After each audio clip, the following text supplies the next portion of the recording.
देखो सबसे पहला चैप्टर हम लोग 10वां क्लास का स्टार्ट करने वाले हैं। सबसे पहला चैप्टर जिसका ये ब्रिलियंट का है ना, ब्रिलियंट पब्लिकेशन का सबसे पहला चैप्टर इसमें दिया है जैव प्रक्रम, है ना। जैव प्रक्रम यानी कि पोषण। बोलो हम। तो जैव प्रक्रम कहते किसको हैं? तो जैव प्रक्रमों को आत्मसात करने के लिए सर्वप्रथम हमें उन लक्षणों की चर्चा करनी होगी जिनके आधार पर हम सजीव को निर्जीव से अलग करते हैं। देखें, जैव प्रक्रम उसी में होता है जैसे जैव मतलब क्या? जैव हाँ। जैव कहने का मतलब जीवन, जिसमें जीवन हो, है ना। और उसमें क्या क्या प्रोसेस होता है ना, जीव में क्या क्या क्रियाएं होती है, उसी को हम लोग जैव प्रक्रम कहते हैं। जीव में, ये निर्जीव में नहीं होगा। जीव में जो जीव होगा ना, हाँ। उसी में होगा क्या क्या क्रिया। जैसे हम लोग क्या करते हैं, खाते हैं, भोजन पचता है, हाँ। भोजन पचता है, निहाता है, छोड़ो ना, खाते हैं, भोजन पचता है ना, भोजन पचता है, पानी अलग होता है, भोजन अलग होता है, न्यूट्रिएंट्स मिलता है, पोषक तत्व मिलता है, हमको एनर्जी मिलता है, कोई काम करने की क्षमता होती है। तो वह सब किस में होगा? जैव में होगा। जैव मतलब जीव, जीवधारी में होगा, ठीक है। निर्जीव चीज में नहीं होगा। ये बेंच डेस्क में नहीं होगा, नहीं ना होगा, लोहा पत्थर गिट्टी में नहीं होगा, वो जीव में होगा। तो यही सब चीज अलग करती है सजीव को निर्जीव से, है ना। और उसके अंदर के प्रोसेस, उसके अंदर का क्या क्या प्रोसेस है, वो सजीव निर्जीव में अंतर आते हैं। जैसे कि सजीव क्या करता है? पेड़ पौधा में सजीव जो है सांस लेता है। दिन के दौरान क्या सांस लेता है? हवा। दिन के दौरान पेड़ पौधा क्या लेता है? Carbon dioxide. और रात में ऑक्सीजन। हाँ, देखो, दिन में पेड़ पौधा कार्बन डाइऑक्साइड लेता है और ऑक्सीजन छोड़ता है। तो दिन में बहुत अच्छा मौसम लगता है ना, ठंडा ठंडा अच्छा से सांस लेते हैं। लेकिन वही रात में पलट जाता है। रात में क्या होता है? पलट जाता है। हाँ, कैसे? गर्मी लगने नहीं, रात में क्या होता है ना, पेड़ पौधा जो है वो ऑक्सीजन लेने लगता है और कार्बन डाइऑक्साइड छोड़ने लगता है। इसलिए पेड़ के नीचे अगर कोई रात में इंसान सो जाए तो हो सकता है उसकी अकस्मात मृत्यु हो जाए। अकस्मात मतलब अचानक वो क्या कर जाए? मर जाए, ठीक है। क्यों? क्योंकि वहाँ पेड़ के अगर नीचे सो रहा है तो वहाँ चारों तरफ क्या रहेगा? चारों तरफ कार्बन डाइऑक्साइड, है ना। कार्बन डाइऑक्साइड, ऑक्सीजन तो रहेगा नहीं, कार्बन डाइऑक्साइड रहेगा। क्योंकि रात में वो पलट देता है, ऑक्सीजन लेने लगता है, कार्बन डाइऑक्साइड छोड़ने लगता है, ठीक है। तो पेड़ के नीचे जो लेटा हुआ आदमी है वो मृत्यु, हाँ, अचानक वो मर सकता है, ठीक है। तो जैव प्रक्रम है क्या? यहाँ पे एकदम सिंपल भाषा में डिफिनेशन दिया हुआ है, ठीक है। जीवों के वे सभी प्रक्रम यानी सभी प्रोसेस जो सम्मिलित रूप से अनुरक्षण का काम करता है। अनुरक्षण यहाँ समझना, अनुरक्षण क्या है? पेंसिल है? अनुरक्षण, लेके वो पेंसिल। अनुरक्षण का मतलब होता है, नहीं छोड़ दो। अनुरक्षण का मतलब होता है, अनुरक्षण का मतलब यानी रक्षा करना, है ना, रक्षा करना। जैसे कि देखो, हमें सर्दी खांसी बुखार, अगर सर्दी खांसी भी हो जाए तो क्या वो बिना दवाई खाए ठीक नहीं होता है? दवाई खाइएगा तबे ठीक होगा, ऐसे नहीं ठीक होगा, एकदम नहीं। हाँ, तो नहीं, ऐसा नहीं है हमारे शरीर। अच्छा, कट छट, चलो उसको बात छोड़ो, तुम्हारा नहीं ठीक होता होगा, किसी किसी का कमजोर होता है मेटाबॉलिक सिस्टम, ठीक है। लेकिन कोई कटता उठता है तो, है ना, कुछ कट जाता है। हाथ ही कट गया, तो हाथ जब कट गया तो क्या उसमें के लिए भी दवा चाहिए? उसके लिए भी वो तो ठीक हो जाता है। आखिर क्यों ठीक हुआ? क्यों? क्योंकि हमारे शरीर के अंदर वैसा चीज उपलब्ध है जो उस कटे जले को ठीक कर सके, है ना। तो ये सारा जो प्रोसेस आता है जो कटे चले को ठीक कर सके, या मेरे शरीर में कोई चीज खराब हो गया है उसको टूट फूट हो गया उसको बना सके, तो ये जैव प्रक्रम कहलाता है। क्योंकि जैव प्रक्रम में अनुरक्षण का काम होता है। अनुरक्षण करने का मतलब किसी भी चीज से लड़ने की शक्ति को बढ़ा देता है, अनुरक्षित करता है। क्या करता है? अनुरक्षित करता है। किससे? किससे? लड़ने के हाँ, लड़ता है। बाहर से कोई वायरस बैक्टीरिया आया, अंदर हमारे शरीर के अंदर प्रवेश कर गया, ठीक है, तो उसको क्या करेगा? मारेगा, काटेगा, मतलब उसको क्या करेगा? उससे रक्षा करेगा। जैसे अभी कोरोना वायरस चल रहा है, कोरोना वायरस चल रहा है, कोरोना वायरस क्या, हमारे शरीर के अंदर वैसा सिस्टम अवेलेबल नहीं है या वैसा मेटाबॉलिक सिस्टम डेवलप नहीं है जो उस कोरोना वायरस को मार सके, है ना। कोरोना वायरस को मार नहीं सकता है, इसीलिए तो उसमें क्या है कि हमें अनुरक्षण प्रदान करता है, मतलब रक्षा प्रदान करता है। जैसे हम लोग कपड़ा पहनते हैं ना, कपड़ा किस लिए कपड़ा पहनते हैं? ढकने के लिए। ढकने के लिए, पहला ढकने के लिए, दूसरा जितना ठंड। तो हम लोग कपड़ा पहनते हैं क्योंकि ये कीड़ा से बचाता है, धुलकन से बचाता है, तो क्या रक्षा कर रहा है ना। हाँ। कीड़ा से बचा रहा है, धुलकन से बचा रहा है, ठंड से बचा रहा है, गर्मी से बचा रहा है ना, सब चीज, हवा से बचा रहा है, सब चीज से बचा रहा है, ठीक है। तो ये रक्षा कर रहा है शरीर का। तो शरीर का जिस तरह से ये रक्षा कर रहा है, उसी तरह से हमारे शरीर के अंदर भी, हमारे शरीर के अंदर भी एक तरह का कवच है, एक तरह का कवच है जो हमेशा बाहर से आया हुआ कोई भी हानिकारक पदार्थ को, है ना, या हानिकारक पदार्थ से लड़ता है ना, और लड़ करके हमको रक्षा प्रदान करता है। समझ गए बात? यही है जैव प्रक्रम, है ना। जैसे गाय भैंस को देख लो, बहुत सारा रोग होता है, सब रोग का दवाई होता है नहीं, उसके शरीर में एक वैसी बनावट है, एक ऐसा अनुरक्षण शक्ति है जो उसको रोगों से लड़ने में, बचाने में मदद करता है। वही है जैव प्रक्रम। समझ? जैव प्रक्रम मतलब हमें रोगों से या कोई भी चीज से अनुरक्षण करता है, रक्षा करता है, बचाता है, ठीक है, वही जैव प्रक्रम कहलाता है, ठीक है। जो किसी भी चीज से, हानिकारक चीजों से हमको बचाए, वो जैव प्रक्रम कहलाता है ना, सिंपल। उसके बाद चलिए आगे बढ़ते हैं। चलिए देखो, एक यहाँ टर्म है जिसका नाम है उपापचय। क्या नाम है? उपापचय। इसको अंग्रेजी में मेटाबॉलिज्म कहते हैं। मेटाबॉलिज्म, है ना, META, मेटा, BOLISM, बोलिज्म, मेटाबॉलिज्म। इसमें क्या होता है? ऑक्सीडेशन होता है और रिडक्शन होता है, ऑक्सीडेशन और रिडक्शन दोनों, ठीक है। ये जो क्रिया है ना, ऑक्सीडेशन और रिडक्शन का, एक में ऑक्सीजन को ऐड किया जाता है। किसको ऐड किया जाता है? ऑक्सीजन के। और एक में ऑक्सीजन की कमी होती है। क्या होती है? ऑक्सीजन की कमी। एक में ऑक्सीजन ज़्यादा आ जाता है, एक में ऑक्सीजन रहबे नहीं करता है।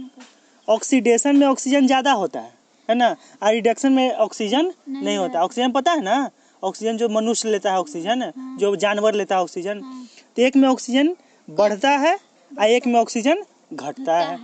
और ऑक्सीडेशन में ऑक्सीजन बढ़ता है, रिडक्शन में ऑक्सीजन कमता है। चलिए, ये दोनों प्रोसेस जो होता है ये उपापचय कहलाता है, ठीक है। ये कब होता है? जब हम सांस लेते हैं ना, सांस, है ना, श्वसन जब लेते हैं तो ये दोनों प्रोसेस साथ साथ चलता है। जब सांस लेते हैं तब ये दोनों प्रोसेस साथ साथ चलता है। अब कोई पूछेगा श्वसन क्या है? श्वसन क्या है? तो श्वसन एक प्रक्रिया है जिसमें दहन होता है। क्या होता है? श्वसन एक प्रक्रिया है, श्वसन एक प्रक्रिया है जिसमें दहन होता है। अब दहन किसका होगा? दहन किसका होगा? कॉपी किताब को जलाएंगे? नहीं। दहन किसका होगा? तो फूड का होगा। जो हम लोग भोजन अंदर करेंगे ना, भोजन जो अंदर करेंगे, ठीक है, भोजन करेंगे ना, जब भोजन अंदर हम करेंगे तो भोजन जो अंदर जाएगा हमारे ब्लड में जाएगा, है ना। कार्बोहाइड्रेट्स, फैट्स, विटामिन, मिनरल, ये सब भोजन से प्राप्त होता है। भोजन जिसे हम कहते हैं, जैसे दाल खाए, दाल से क्या मिलेगा? प्रोटीन मिला। तो प्रोटीन ब्लड में गया। अब ब्लड में जाके ना, अब क्या हो गया? मिल गया न्यूट्रिएंट्स? नहीं, उसका फिर से उसको तोड़ते हैं, ठीक है ना, कंबसन होता है। उसको फर्दर हम ऑक्सीजन की उपस्थिति में कंबसन किया जाता है, ठीक है। कंबसन मतलब जलाया जाता है ऑक्सीजन की उपस्थिति में, ठीक है। उसी को हम लोग दहन कहते हैं। वो श्वसन का एक हिस्सा है। किसका हिस्सा है? श्वसन का एक हिस्सा है, ठीक है। अब हम आते हैं परिवहन तंत्र। ये परिवहन तंत्र क्या है? परिवहन तंत्र। अब परिवहन क्या है? परिवहन, वहन मतलब वाहन, है ना। यानी कि हम किसी चीज को एक जगह से दूसरे जगह, कैरी करेंगे, यानी ढो कर लेके जाएंगे, है ना। जैसे कि देखो, हमारा भोजन मुंह में डालते हैं, मुंह में डाले, पेट में चला गया, है ना कोई है ना तरीका जो पेट में उसको लेके जा रहा है। ब्लड अब देखो पूरा सभी जगह क्या है, नस नस, सभी जगह नस है ना। अगर एक जगह से भी नस काट दिया जाए तो सारा का सारा ब्लड बह जाएगा, है ना। तो ये नस जो है, ये फूड पाइप जो है, स्टोमिक जो है, और ढेर सारा अंदर में इंटेस्टाइन होता है, आंत 2 तरह का आंत होता है। हाँ। कौन कौन?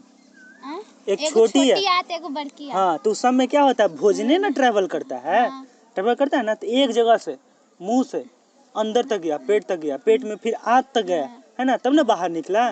तो ये आंत तक जो गया, तो ये क्या हुआ, ट्रेवल हुआ, एक जगह से दूसरे जगह गया, ठीक है। तो ये जो सारा जो सिस्टम आया, इस सिस्टम किसके अंतर्गत है, परिवहन तंत्र के अंतर्गत। परिवहन तंत्र, बोलो परिवहन तंत्र, बोलो परिवहन तंत्र। हाँ, परिवहन तंत्र वैसा तंत्र है जिसमें किसी भी चीज को एक जगह से दूसरे जगह ढो कर लेके जाया जाता है। ये तंत्र कहाँ होगा, तो हमारे शरीर के अंदर होगा, है ना। हमारे शरीर के, जरूरी नहीं है कि हमारे शरीर के अंदर हो। परिवहन तंत्र कुछ भी हो सकता है। जैसे मान लो कि मेरा कोई ट्रक है, हम ट्रक में हमेशा एक जगह से दूसरी जगह सामान लेके जाते हैं, ठीक है। तो मेरा जो सिस्टम है वो परिवहन करने का है, एक जगह से सामान दूसरी जगह लेके जाने का है, ठीक है। तो वही परिवहन हो गया। फिर हमारे शरीर में भी परिवहन होता है ना। ब्लड का, खून का परिवहन होता है, भोजन का परिवहन होता है ना। खून भोजन का परिवहन, रक्त, हाँ, रक्त का परिवहन होता है, भोजन का परिवहन होता है। तो परिवहन तंत्र के अंतर्गत ऐसा होता है, ठीक है। अब जब परिवहन तंत्र होता है तो परिवहन तंत्र में एक हार्मफुल वेस्ट मटेरियल यानी बेकार पदार्थ को बाहर निकाला जाता है, निकलता है पानी के रूप में बेकार पदार्थ बाहर निकलता है ना। फिर उसके बाद ठोस के रूप में भी, है ना, द्रव के रूप में, ठोस के रूप में हम बेकार पदार्थ को बाहर निकालते हैं। ये सब परिवहन तंत्र का एक हिस्सा है। और परिवहन तंत्र में जो चीज हम बाहर निकालते हैं, वो एक उसको हम लोग उत्सर्जन कहते हैं। क्या कहते हैं? उत्सर्जन, है ना, उत्सर्जन ही। इसका इंग्लिश देखा जाए तो इसका नाम है एक्सक्रिएशन, हाँ, एक्सक्रीशन, है ना, एक्सक्रीशन, ठीक है, उत्सर्जन तंत्र, ठीक है। ये एक हिस्सा है जिसमें हम बेकार पदार्थ को बाहर निकालते हैं, ठीक है। ये किसका हिस्सा है? परिवहन तंत्र का हिस्सा है। परिवहन तंत्र में ही एक उत्सर्जन तंत्र कहलाता है, ठीक है, जिसमें हम बेकार पदार्थ को बाहर निकालते हैं। परिवहन तंत्र किसको कहते हैं? परिवहन तंत्र, हाँ, परिवहन तंत्र जी, वहाँ से वहाँ, एक जगह से दूसरी जगह सामान को, कोई चीज को ले के जाता है तो परिवहन तंत्र कहते हैं। परिवहन तंत्र बेकार पदार्थ को भी ढोता है। अब बेकार पदार्थ को जहाँ से निकालता है उसको हम उत्सर्जन तंत्र कहा जाता है ना। उत्सर्जन तंत्र मतलब बेकार पदार्थ को निकालना उत्सर्जन तंत्र कहलाता है, ठीक है। अब देखिए एक और चीज होता है जनन कहने का मतलब जन्म देना, है ना। अब कोई भी चीज को मिला है, कोई भी जीव जंतु है इस धरती पे कोई भी जीव जंतु है, वो एक अपने अनुसार मतलब अपने ही जैसा एक नए प्राणी को जन्म देता है, हाँ, देता है, ठीक है, जन्म देती है, ठीक है। तो जन्म क्यों देती है बताओ? जनसंख्या, हाँ, जनसंख्या से अपने जैसे को जीवित रखने के लिए, आगे भी रहे वो, है ना, इसलिए जन्म हम लोग देते हैं, ठीक है। जन्म कोई भी जीव जंतु हो गया, जानवर हो गया, कोई भी जीव हो गया, वो अपने अनुरूप बच्चे को जन्म देता है। उसके बाद है न्यूट्रिशन यानी कि पोषण। क्या है? पोषण क्या होता है? तो पोषण में हम लोग कोई भी चीज को, है ना, अंतर्ग्रहण करते हैं। अंतर्ग्रहण मतलब खाते हैं, पीते हैं, अंदर लेते हैं, ठीक है। जैव प्रक्रम की वह विधि, ये भी जैव प्रक्रम में के अंतर्गत आता है, क्योंकि अगर हम खाएंगे पिएंगे नहीं तो हमारा शरीर सुरक्षित रहेगा नहीं। तो जैव प्रक्रम की वह विधि जिसमें जीव द्वारा पोषक तत्वों का अंतर्ग्रहण एवं उपभोग किया जाता है। पोषक तत्वों का, जैसे दाल का हो गया, और चावल का हो गया, रोटी का हो गया, है ना, ये सबको क्या करता है? अंतर्ग्रहण करता है, यानी उपभोग करता है, खाता है, ठीक है। तो इसे हम लोग पोषण कहते हैं, ठीक है, पोषण कहते हैं। किसको पोषण करता है? तो पोषक तत्वों का पोषण करता है। ईटा खाएंगे, बालू खाएंगे? ना पोषक तत्व जो खाने वाला रहेगा वही ना खाएंगे, उसे जिससे हमको एनर्जी मिलेगा। जैसे रोटी जैसे रोटी, चावल, दाल, चावल, चना, है ना, ये सब चीज को खाएंगे। तो ये सब पोषक तत्व है, ठीक है, जिससे हम लोगों को शक्ति मिलता है, विटामिन मिलता है, न्यूट्रिएंट्स मिलता है, फैट्स मिलता है ना, प्रोटीन मिलता है। जितने भी चीज हैं जो हमारे शरीर को जरूरतमंद चीज है वो सारा चीज इसी सब चीज से मिलता है ना। अब देखिए, तो पोषण की भी विधियां हैं। 2 तरह का पोषण होता है। किस तरह का पोषण? 2 तरह का 2 तरह का पोषण। पहला होता है स्वपोषण। क्या होता है? 100 पोषण स्वपोषण। स्व मतलब, एक होता है परपोषण। परपोषण, है ना। देखो, स्व और पर, यही दोनों पे पूरा चीज टिका हुआ है, स्व और पर। कोई बोलता है ना स्वतः, 100 स्वतः, हाँ, स्वपोषी। क्या होता है स्वपोषी? पोषी हाँ, स्व मतलब होता है अपना। स्व मतलब अपना। अब नहीं बोलता पर, है ना। देखो ना, कौन तो पराया जाई थे, पराया मतलब पर, मतलब दूसरा, है ना, दूसरा पे। यानी वैसा जंतु जो स्व यानी अपने पे निर्भर हो, है ना, पोषण के लिए। हाँ, किस चीज के लिए अपने पे निर्भर हो? पोषण के लिए। वैसा जंतु जो पोषण के लिए खुद पर निर्भर हो उसे स्वपोषी कहेंगे। और वैसा जंतु जो कि अपने पोषण के लिए दूसरों पर निर्भर हो उसे हम क्या कहेंगे? परपोषी कहेंगे। सिंपल है। स्वपोषी वैसा पोषण, है ना, वैसा पोषण जो स्वयं करता हो, स्वयं अपना मतलब खाना वाना खुद बना लेता है। जैसे पेड़ पौधा, है ना, पेड़ पौधा, ठीक है, पेड़ पौधा क्या करता है? अपना खाना स्वयं बना लेता है, तो ये स्वपोषी हो गया। और जैसे कि हम हो गया, जानवर सब हो गया, ये सब क्या हो गया? परपोष, है ना, परपोषी हो गया, अपने खाना वाना के दूसरा पे निर्भर करता है। अब देखिए, जो स्वपोषी होता है वो अपना खाना कैसे बनाएगा भाई? तो अब बताइए, पेड़ पौधा अपना खाना कैसे बनाता है? कैसे, नहीं पता? ऑक्सीजन। देखो, पेड़ पौधा यही है, ये फिगर ड्रॉ कर लेना, है ना। एक इसका फिगर है फोटोसिंथेसिस का। जैसे मान लिया कोई पेड़ पौधा है, क्या है? कोई पेड़ है, पेड़ में ढेरों सारी पत्तियां हैं। अब पत्तियों का रंग कैसा होता है? हरा, है ना, पत्तियों का रंग होता है हरा। तो पत्तियों का रंग हरा होता है, इसमें क्लोरोफिल मौजूद होता है। क्या मौजूद होता है? क्लोरोफिल, है ना, यानी कि पर्णहरित। पर्णहरित, ये पर्णहरित इसमें मौजूद होता है। और ये वायुमंडल से, कहाँ से? वायुमंडल से, है ना, वायुमंडल से, ठीक है, हवा लेता है जिसका नाम है कार्बन डाइऑक्साइड। क्या नाम है? कार्बन डाइऑक्साइड, ठीक है। और वायुमंडल से ही जो सन वगैरह है, सन से हमको लेता है, सन से लेता है, सन सूर्य का प्रकाश, ठीक है। और जमीन के अंदर से ऑक्सीजन लेगा, पानी लेगा, मिनरल्स लेगा। जमीन के नीचे से पानी लेगा और मिनरल्स लेगा, ठीक है, खनिज लेगा, और ये पत्तियों तक पहुंचाएगा। अब पत्तियां में ही खाना बनेगा, है ना। किसका खाना बनेगा पत्ती में? किसका खाना बनेगा? पेड़ पौधा का खाना बनेगा। अब पेड़ पौधा बनाएगा कुछ ही, तो स्टार्च के रूप में अपना खाना बनाता है, स्टार्च, है ना। स्टार्च कन्वर्ट होता है ग्लूकोज में। ग्लूकोज तो पता होगा, है ना, हल्का हल्का मीठा चीनी, है ना, तो ग्लूकोज में कन्वर्ट होता है, ठीक है। और ग्लूकोज से फिर आपका एनर्जी मुक्त हो जाता है। एनर्जी मतलब ले लेता है पेड़ पौधा, ठीक है। और इसके फल को, इसके फूल को, इसके पत्ती को हम लोग खाते हैं, तो वही एनर्जी हमको मिल जाता है, हो जाता है ना, वही एनर्जी हमको मिल जाता है। तो ये हो गया स्वपोषण का बात, है ना। प्रकाश इसमें चाहिए। और रासायनिक क्रिया होता है, एक रासायनिक क्रिया तुम यहाँ पे पढ़े हुए थे, है ना, रासायनिक क्रिया, ये है रासायनिक क्रिया, है ना। 6CO2 + 12H2O, क्लोरोफिल मिला, प्रकाश संश्लेषण मिला, फिर 6C6H12O6 + 6O2 + 6H2O, ये तैयार हुआ, ठीक है। इस तरह से अपना पोषण कर लेता है ना। चलिए, अब अगला में आते हैं हम लोग। परपोषण अथवा विषम पोषण। तो परपोषण जो होता है उसके 4 प्रकार है ना। परपोषण मतलब जो अपने पोषण के लिए, अपने भोजन के लिए दूसरों पर निर्भर रहता है। ऐसे 4 प्रकार के होते हैं, ठीक है। एक होता है प्राणिसम पोषण, है ना। प्राणिसम पोषण ये सब उतना इम्पोर्टेंट नहीं है, ठीक है। प्राणिसम पोषण। दूसरा होता है मृतजीवी पोषण, मृतजीवी इम्पोर्टेंट है। तीसरा होता है परजीवी पोषण। चौथा होता है परासरणी पोषण, है ना। 4 तरह का हो गया। एक हो गया प्राणिसम पोषण, प्राणिसम पोषण, मृतजीवी पोषण, परजीवी पोषण, परासरणी पोषण, है ना। 4 तरह का हो गया। हम चारों को बारी बारी से देखेंगे। तो आज हम लोग पोषण तक ही पढ़ेंगे, ठीक है, पोषण तक ही। तो चलिए देख लेते हैं पोषण में। पोषण में ये पहला प्राणिसम पोषण। प्राणिसम पोषण क्या है?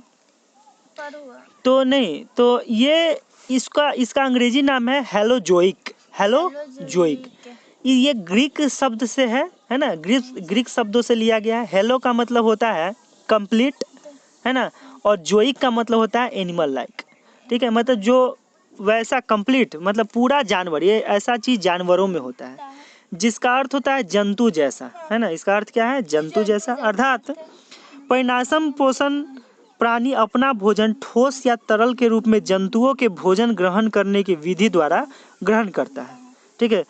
ये जंतु सब भोजन ग्रहण करता है, उसी के विधि द्वारा ये भी अपना भोजन ग्रहण कर लेता है। ये क्या है? ऐसे प्राणियों का भोजन संपूर्ण पादप या अन्य प्राणी अथवा उनके कुछ भाग होता है ना। ये कुछ भाग, जैसे देखो इसमें आपका आ जाएगा। सबसे पहला है शाकाहारी। शाकाहारी में क्या होता है? देखो शाकाहारी क्या करता है?